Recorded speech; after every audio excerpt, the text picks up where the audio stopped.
si vous nous rejoignez dans cette troisième et dernière partie d'émission. Oui, et grâce à nos esprits critiques, vous saurez tout sur les sorties ciné, BD, livres, quoi d'autre, musique évidemment. Xavier Affre, André Paldache et Marcel Pétrichol pour vous servir ou servir la culture, on ne sait pas trop. Vraiment.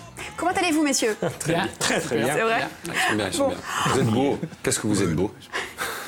André, une fois n'est pas coutume, on commence avec vous.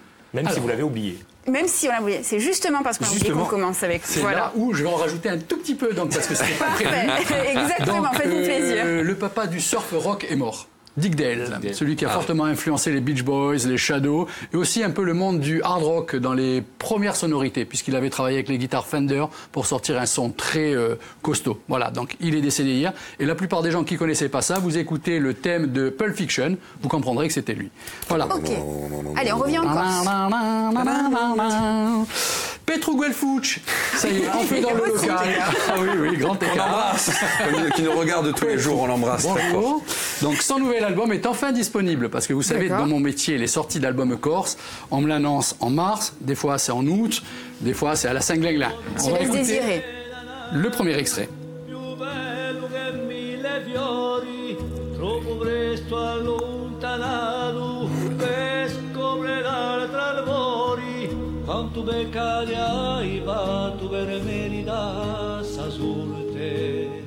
Alors, pourquoi cette photo avec Francis Cabrel? Puisqu'on ne peut pas écouter le morceau en entier, c'est parce que c'est un duo avec Francis Cabrel. C'est la première chanson de l'album qui s'appelle Innuvesi. Donc, titre de l'album Imo Tesori. Excusez-moi, avec le corse, des fois je bafouille un petit peu. Hein. Très bien.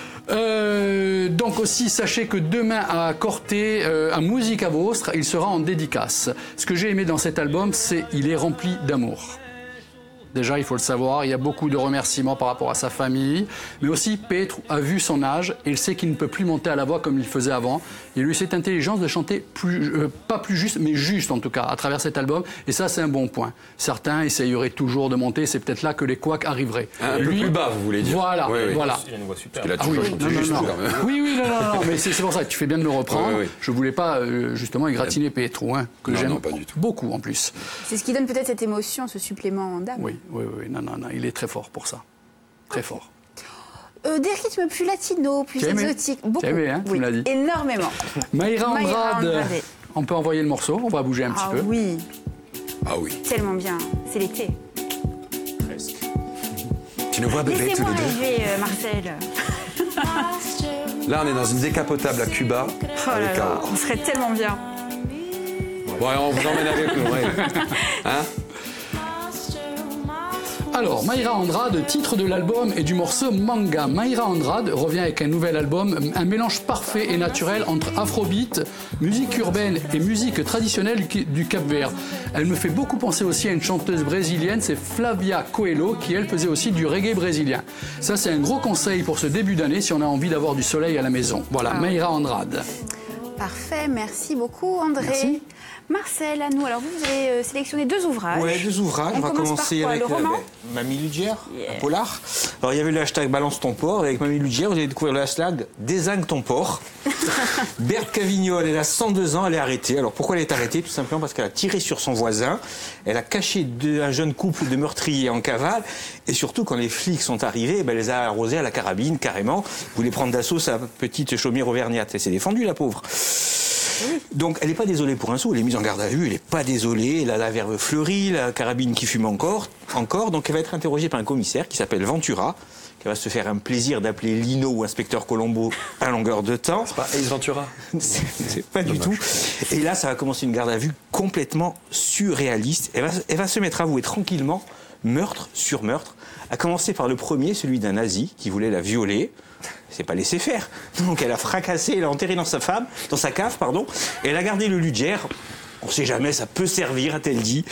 Voilà, donc la garde à vue va être prolongée.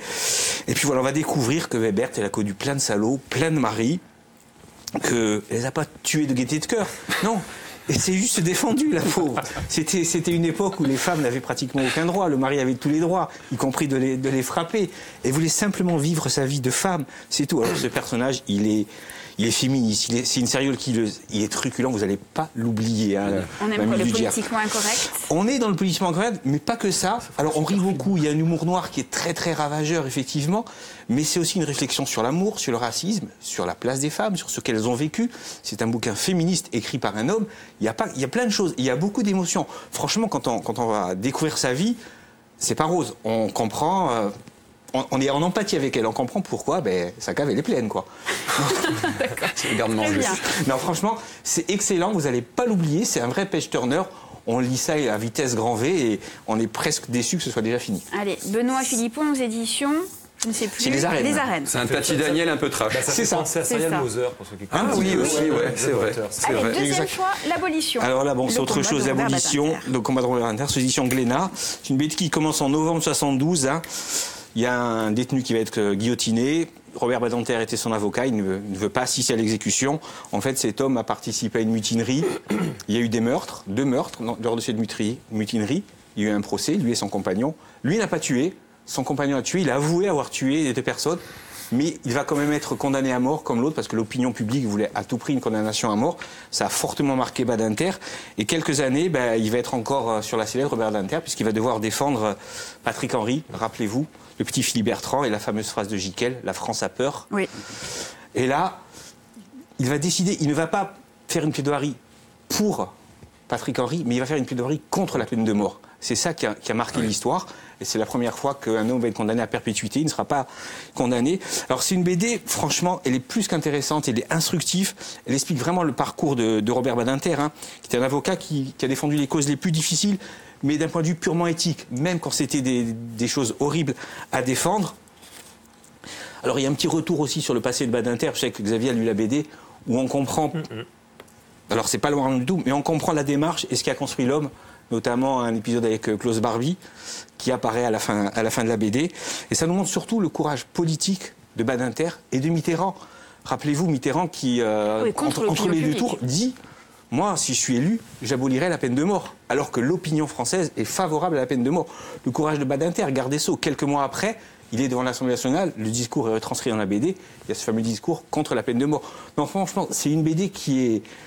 On sait comment ça finit, effectivement, mais on est dedans, on a envie d'aller au bout. Je pense que c'est une BD que tous les collèges et lycées devraient avoir. Et puis c'est une BD qui montre que si les hommes le veulent, on peut changer vraiment le destin. Et je ne sais pas si de nos jours, il y a beaucoup d'hommes politiques qui auraient eu le courage qu'ont eu Badinter et Mitterrand à l'époque. Mais de toute façon, Badinter, alors honnêtement, le respect envers certains politiques, j'en ai peu. Mais envers Badinter, qui n'est pas vraiment un politique en plus, hein, mais qui est un personnage, je pense, extraordinaire, quelqu'un de courageux, et qui a écrit il n'y a pas très longtemps un livre qui s'appelle Idriss, sur sa grand-mère, qui est un livre vraiment extraordinaire. Franchement, moi j'ai perdu ma grand-mère il n'y a pas très longtemps, j'ai été absolument touché par le témoignage qu'il fait, alors pas du tout dans les mêmes circonstances bien entendu, mais il parle de sa famille, c'est lié à son combat aussi, mais c'est prodigieux. Voilà un homme, je pense que c'est pas une statue qu'il faut lui dresser, lui mériterait d'entrer au Panthéon. Oui. Franchement oui. Donc bon, il n'est pas encore mort, mais voilà. Ok, allez, l'abolition aux éditions Glénat. Xavier, vous gardez la parole. Eh oui. Et la justice, on va parler de la justice. Et la justice, en plus de ça, quelle transition formidable. Voilà. Et après on dit que c'est pas préparé. Donc, je voulais évoquer 2 films français. Alors, le premier sont à l'affiche en ce moment. Donc, Une intime conviction d'Antoine Rimbaud sur l'affaire Suzanne Viguier.